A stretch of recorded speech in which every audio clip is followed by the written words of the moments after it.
And that was the worst part for me because I had to hear, my dad tell me that he hated me and I couldn't fault him for it because I knew that, it wasn't him.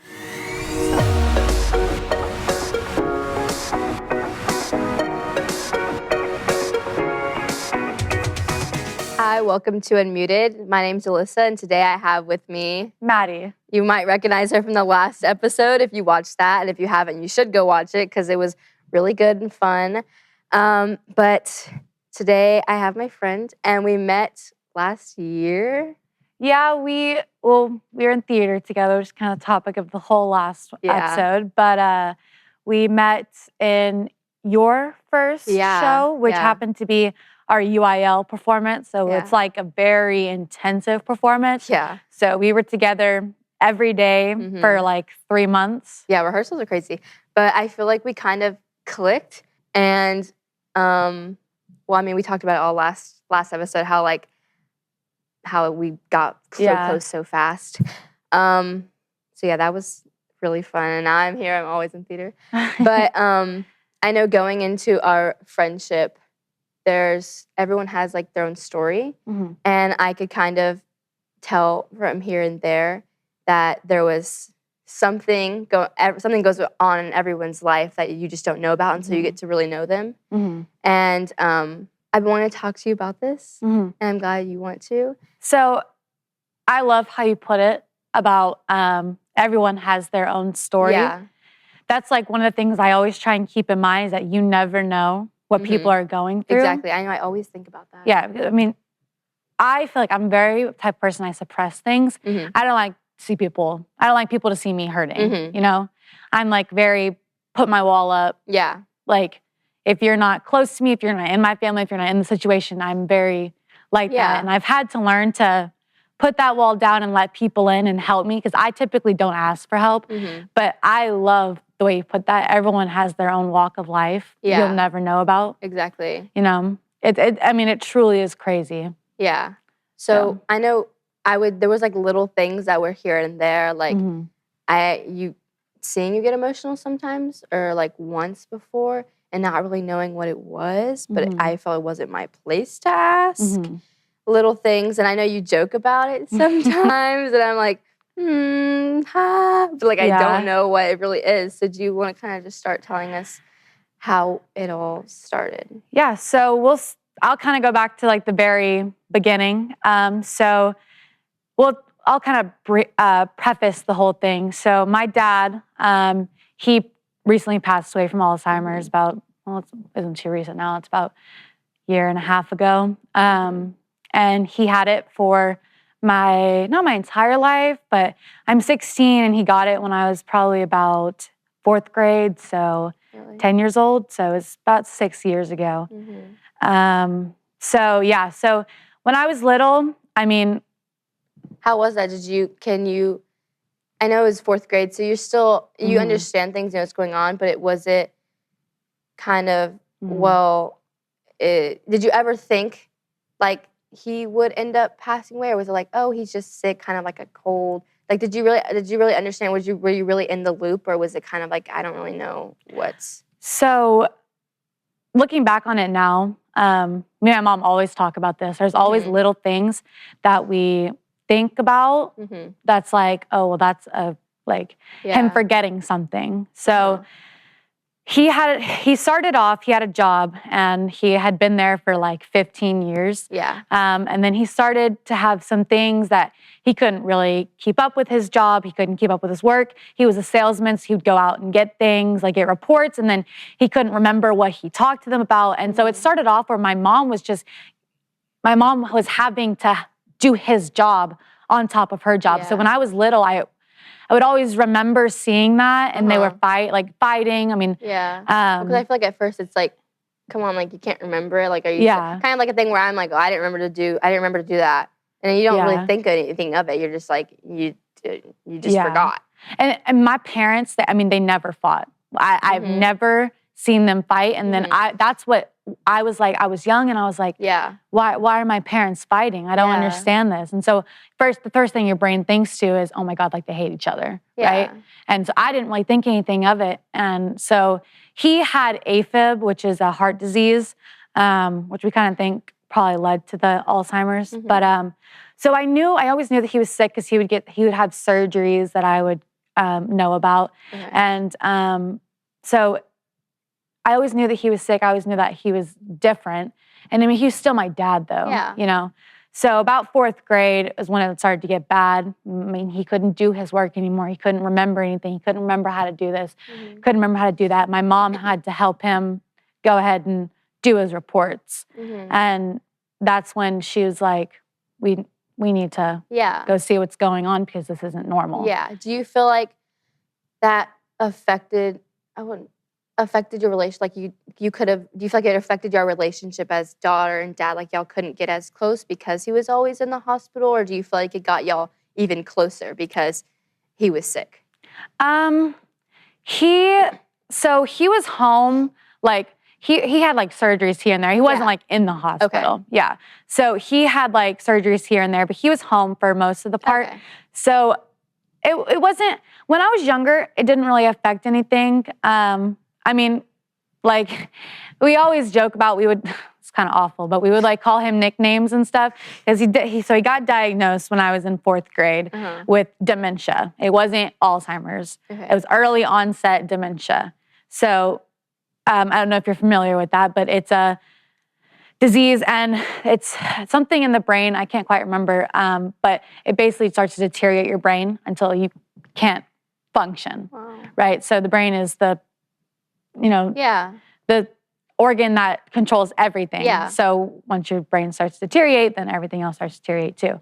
So in 4th grade, that's when we found out that he had dementia. And I remember he lost, like we went through a period where he was losing jobs. Same period my mom had to do his work. And it was pretty hard in our family.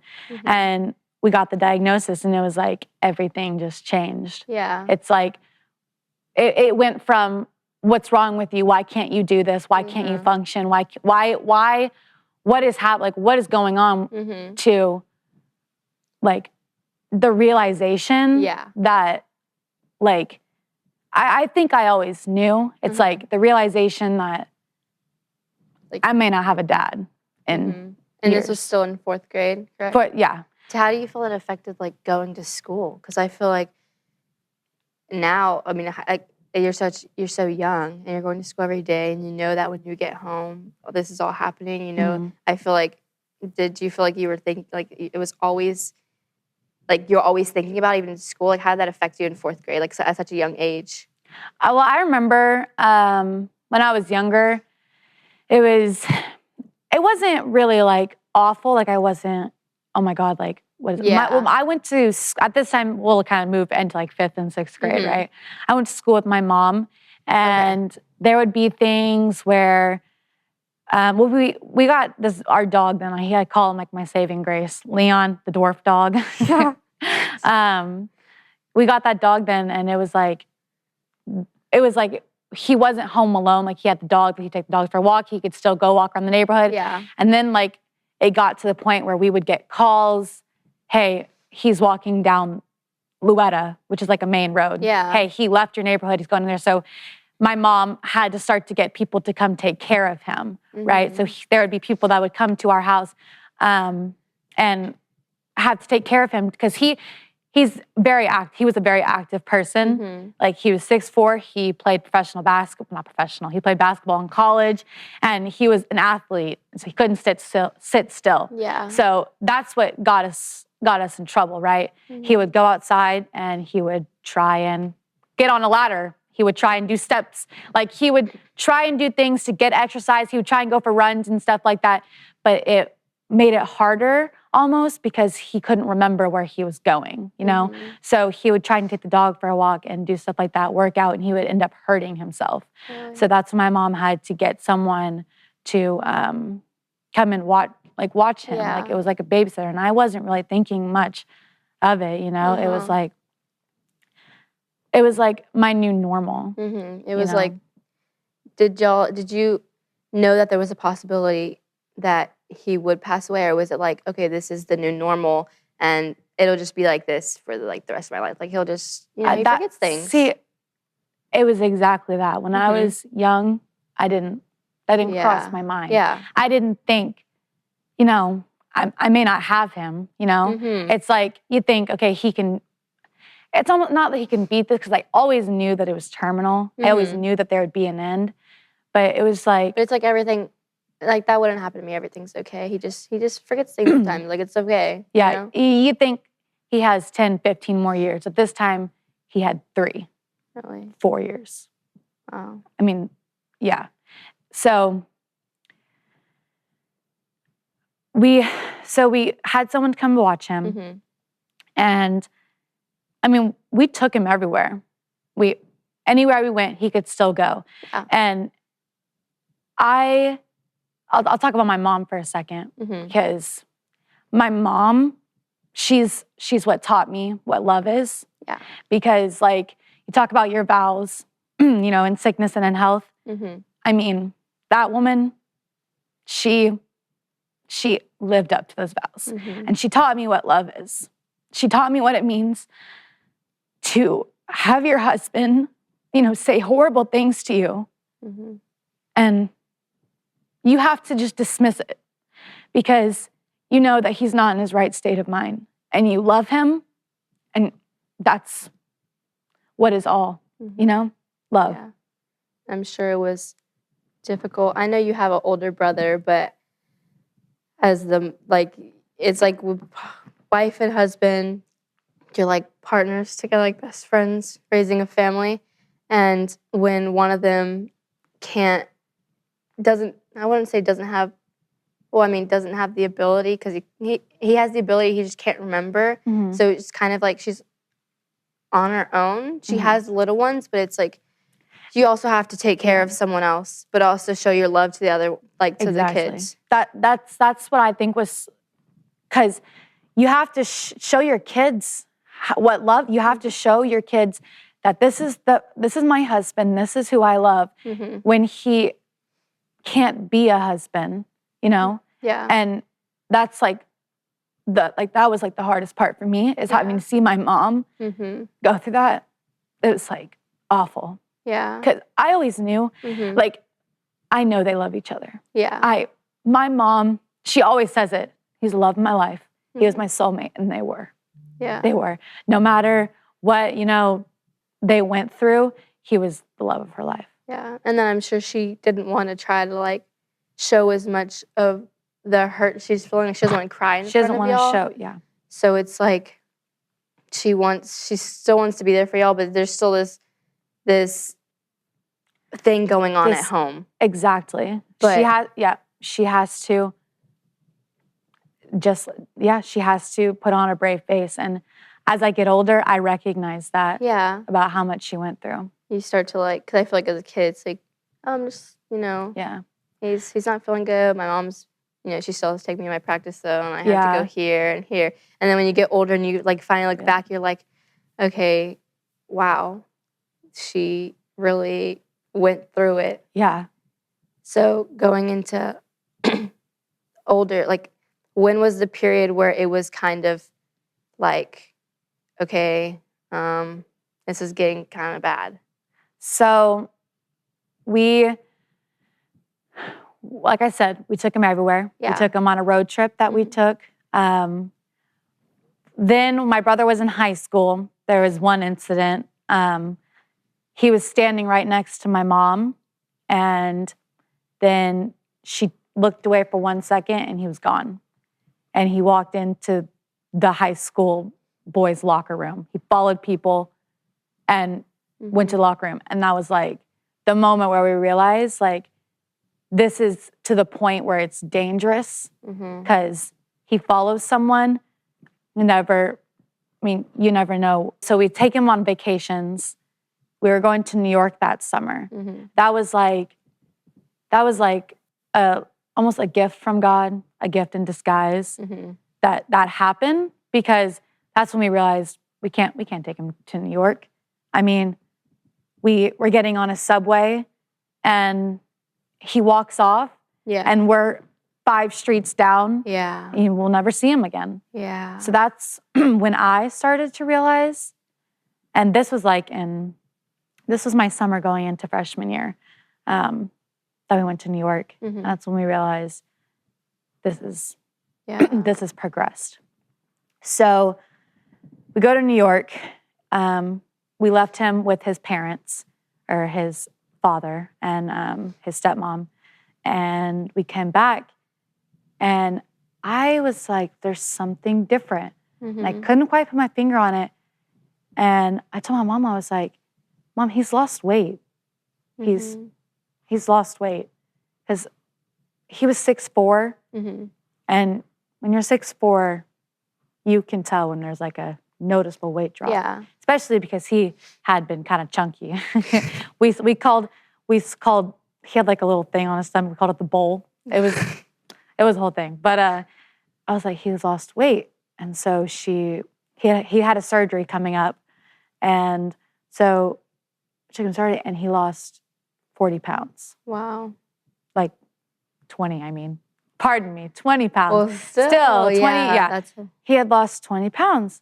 And it was like, okay, what in the world? Yeah. Like, he had been pretty sturdy until the New York, and it was like, okay, he lost 20 pounds. So, I mean, it had progressed. It wasn't terrible. Yeah. But that summer, going into freshman year, like the August, it was like he had gone from here, and it just was going into high school, especially at such a vulnerable age, because you're still growing and you're still finding yourself, and how do you feel it affected that? Because you like you said, you had this barrier up. You didn't want to talk about personal life, which like no one's saying go talk. You have a right to not talk about it.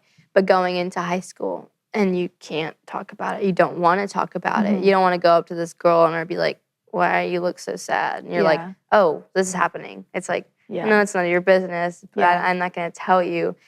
But do you feel like it affected going to school? Like, for sure. I mean, I had people who knew about it, and they would help me. Yeah.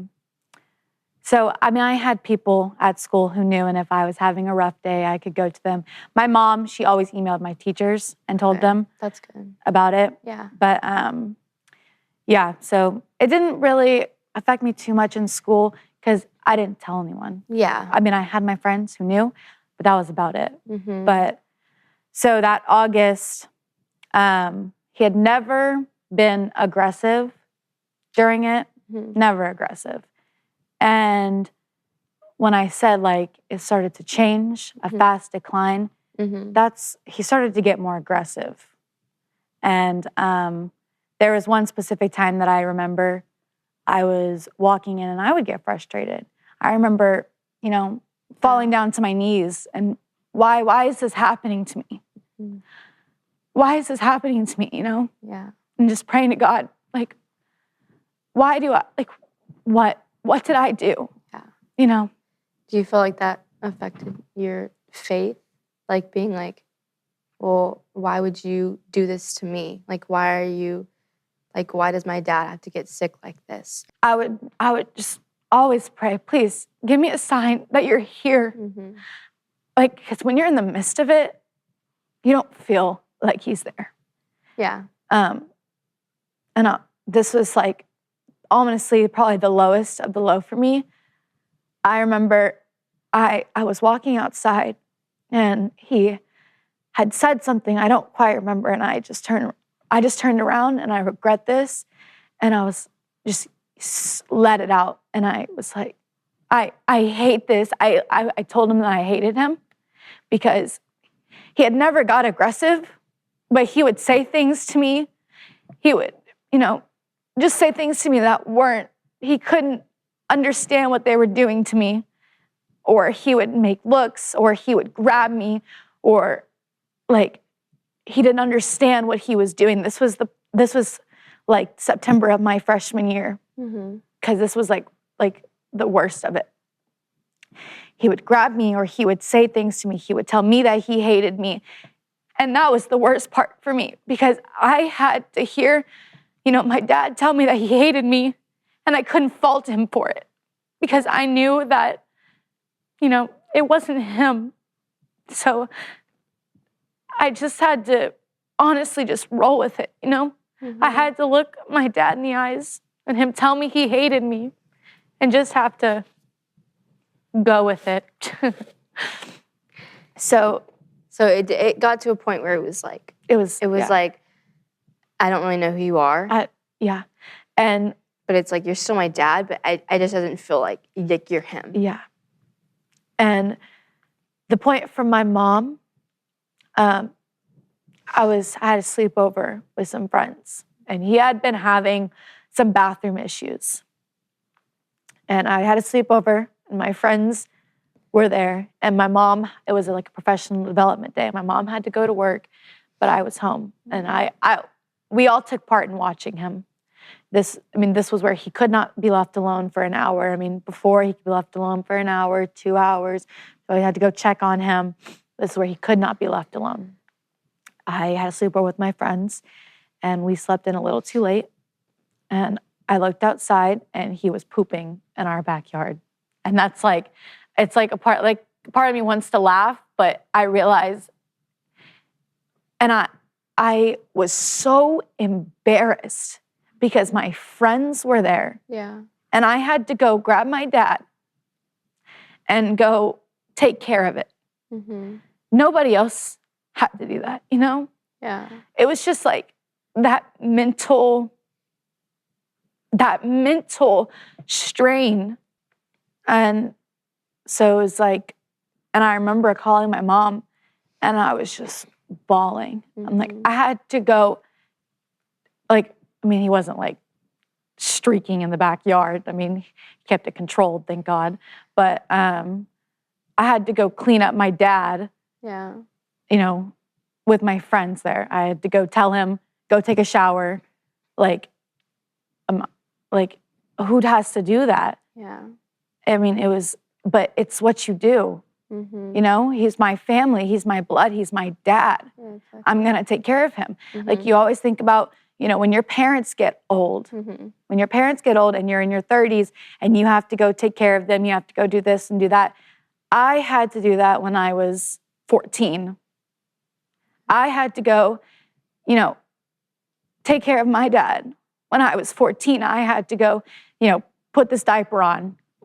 I'll be back in 5 minutes, put this diaper on. You remind him 2-3 times, what am I doing? You're gonna go change, you're gonna do this, you're gonna do that. I had to do that when I was 14, which I think matured me. I was just gonna ask that, do you feel like you kind of had to gain this maturity at such a young age when other kids are worried about going to that party or going to go hang out with my friends to go get dinner? And I could never do that.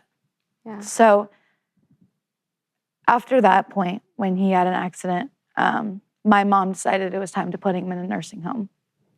So she didn't want him in a big nursing home. We didn't want it like that because he wasn't that bad. She put him in a home with 2 or 3 people in someone's actual house.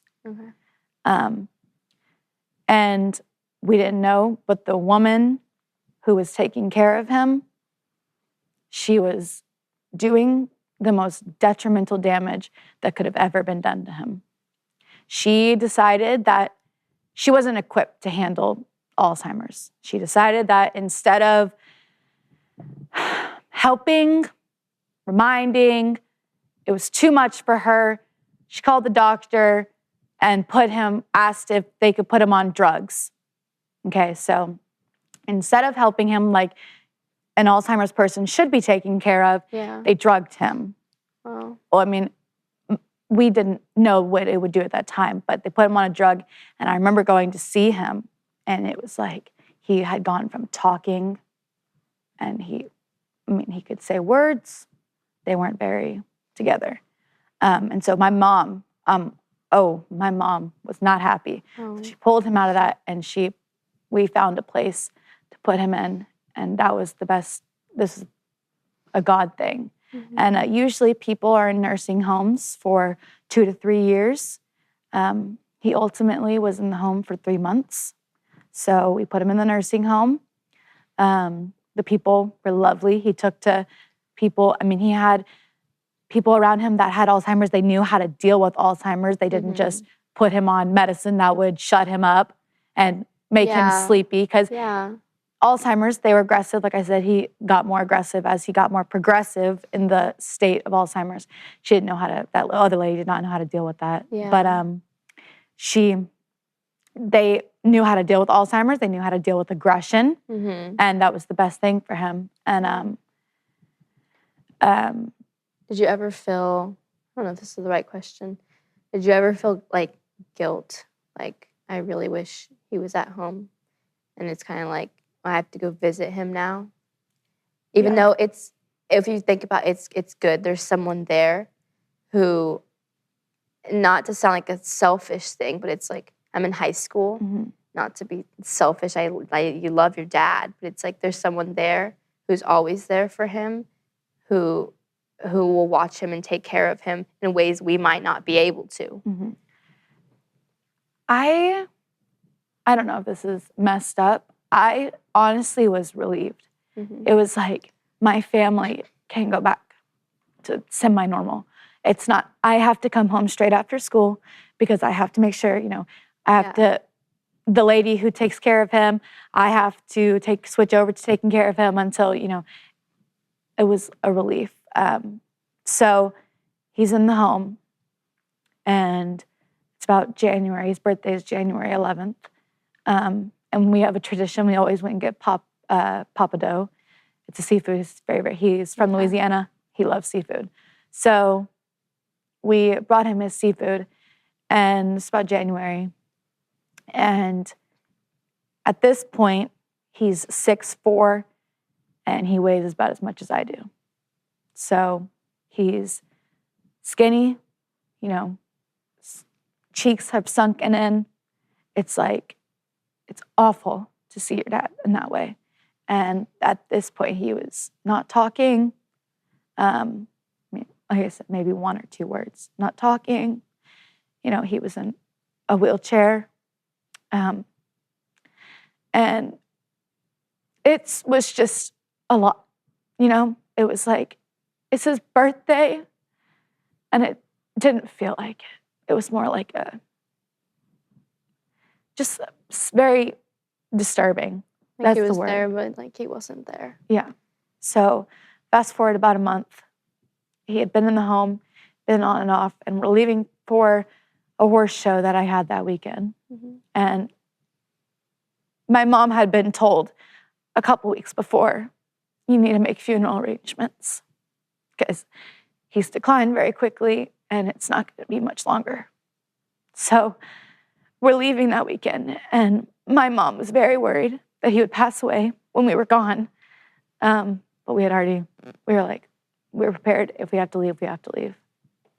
So I remember he wasn't talking at all at this point.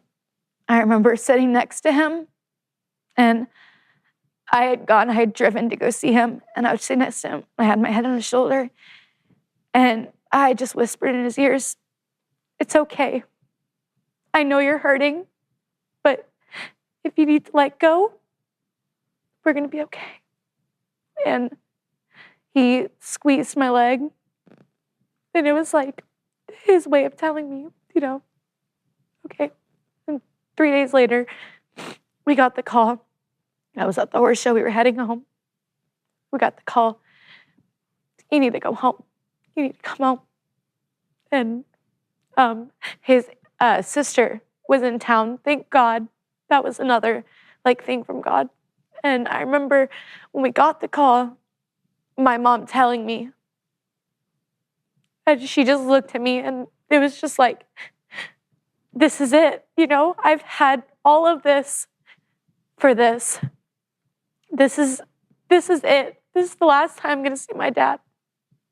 And so my mom drove 90 down I-45. And I remember we were calling every 30 minutes, and his sister was there. She had it on speaker. And it was like my mom telling my dad, I'm coming. Please hold out for us. We love you. I'm coming. We're coming, you know? And we get there and she was like going through every red light. And I had a friend in the car with me. And so we got in and like, I don't know if you've ever seen Soul Surfer, but it's like that one part where the mom just leaves the car driving. We got there, I turned the car off, we go in. And I will never get the image out of my head of my dad laying in this bed, skinnier than I am, 6'4". He had his mouth hanging open. It was a terrible sight. And you go up to him, and I gave him a kiss. You know, I'm here. And he couldn't open his eyes. He was too weak to open his eyes. But you could see, like, his eyes moving. And I knew he could see me. And my mom, she laid in bed with him, and he had a fever, which is what happens when you're going through that state. He had 105 fever. And my mom, we called my grandpa, his dad, and we said, you have to come now. You have to come now because this is it. And my boyfriend which this is why it's like amazing. He sat in the room with me and he passed away at 3 a.m. And it was like, I can't even describe the feeling, but it was like he was there with us. I mean, his body was still alive, but his heart was still beating, but his spirit had passed on. And you could feel him in the room. And it was like Jesus had called him home. And it was just peace. Because we knew that he could think clearer than ever. You know? Yeah. He was done with suffering. Because he would never want that for himself or us. He was done suffering and he was peaceful. Yeah. And I carry that to this day because I knew Jesus was telling me, he came home, he's with me, and he's done suffering. And that has saved me. I think it's amazing that like you ought like, because I feel like some people going through passings automatically think the worst of God's like power and think they automatically lose their faith because they're like, why would they take my loved one away? When in reality, they're in peace. They're peace. Yeah. They're living. They're still living, but they're suffering at the same time. When passing, they're in they can live. They're in a better place. Yes. So we'll set a timeline here. He passes away. We go into quarantine 3 weeks later. So it was like, again, I keep saying, but it was a blessing from God that he passed away the time he did because we were able to have a funeral before COVID hit. Yeah. So we have the funeral, and this is the things that I'll never forget. But my grandpa was crying, and he tells me, your kid's not supposed to pass away before you. Your kid's not supposed to pass away before you. And it's like, I never thought of it that way, Yeah. Like, it's not supposed to happen. And so it was like crazy. And I love my grandpa, and he's been there for all of us. And he's the strongest man that I know. And it was just crazy to hear him say that because it's like, it created a realization that, like, oh my gosh, like, yeah, you're right. Like, so the funeral happens, and 250 people showed up. I mean, like, they had to bring more chairs in, and that was another huge thing. I was like, I never thought, like, wow, like, this is the community that we have behind us, Yeah. So that was really good. That was really good for us for closure. And then about a week later, we go into quarantine. And I think that was the hardest part because I didn't have anything to distract me. I was just going to ask, do you feel like quarantine helped or made it worse because now you're alone? And I feel like when people are alone, you start thinking and thinking when, if not, you could be with friends, and it kind of takes your mind away from the reality. Yeah, that was exactly. It was lonely. I didn't have anyone, Yeah. And it was like just our family having to work through it.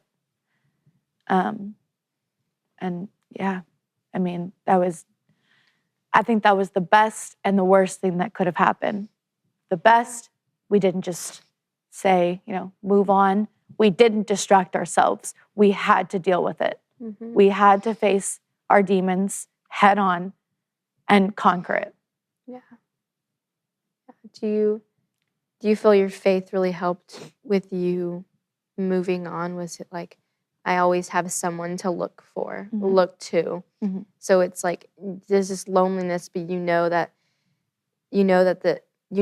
God is with him, and you know that your faith, you always have that to look to. So I always think back to the saying, if he brought you to it, he'll bring you through it. And that is like, I have it plastered in my room, I like I said, when you're in the midst of it, you don't think, God's with me. He had his hand in all of it. From the very beginning, from him losing his job to us finding the place where he needed to be, the nursing home that he needed to be in, to him passing away peacefully, he had his hand in all of it. And Jesus is everything. Like you were saying, I feel like in the midst of it, people can kind of lose that faith and be like, well, why me? But when you really sit back and look at it, you're like, there's a reasoning for everything. He passed, so he didn't have to suffer anymore. Exactly. I mean, I for sure did. There was times where, God's not real. There's no way. If he was real, I wouldn't be going through this. If he was real and I've put my faith in him and I'm faithful and I go to church and I pray, there's no way he would do this. But I just come to realize that these things that he brings you to, these challenges, these mountains that he brings you to, it's just to make you stronger in him. It's to believe, I believed in Jesus and he helped me. He carried me on his back. He trudged it with me. He felt, because at the end, my father was his child too. He trudged it with me. He went through that pain and we came out. What do you feel you would tell someone that might be going through this? They're at a young age too, and they're thinking the same thing. What would you, to help them through it and be like, I can relate to you? What do you feel like you would tell them? Keep going. There's always a light to the tunnel. Yeah. I'm really glad that you came on to tell your story, because it's something hard to talk about. Not everyone, like you said, you had barriers up, and I'm so glad you were so open to it. You were like, hey, if you need me to talk about this, like, I am so willing to talk about it. And you'll really help a lot of people who could be going through this or maybe don't know, like, that, this could ever happen. And it's like, well, I'm not, this person actually relates to me.